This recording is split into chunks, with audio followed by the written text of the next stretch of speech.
আমাদের এই জগতে আমাদের চারিপাশে আমাদেরকে প্রলোভিত করার জন্য অনেক মানুষ ও অনেক রকম উপাদান আছে।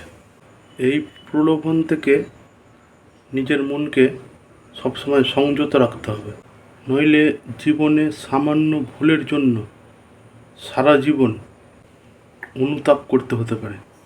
আর এই প্রলোভনের সময় যদি তার সম্বন্ধে আপনি কারো মতামত বা কারো উপদেশ পরামর্শ নিয়ে চলেন, তাহলে অবশ্যই বিচার করে দেখতে হবে আপনি কার কাছে উপদেশ বা পরামর্শ নিচ্ছেন।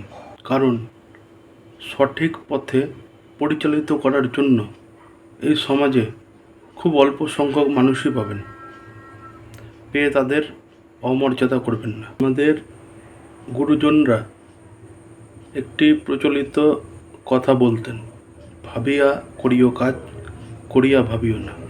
তাই কার পরামর্শে আপনি কি করতে যাচ্ছেন ঠান্ডা মাথায় আগে বিচার করবেন।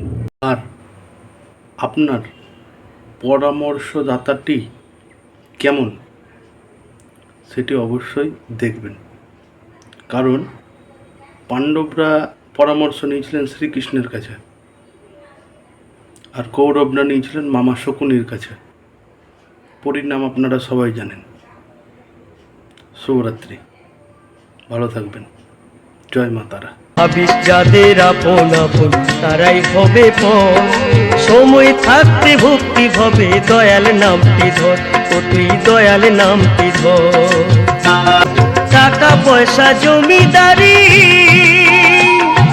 বাড়ি গাড়ি সুন্দর নারী, রবে কেউ সঙ্গে যাবে না, পাগল মোহনা নিজে লাগে।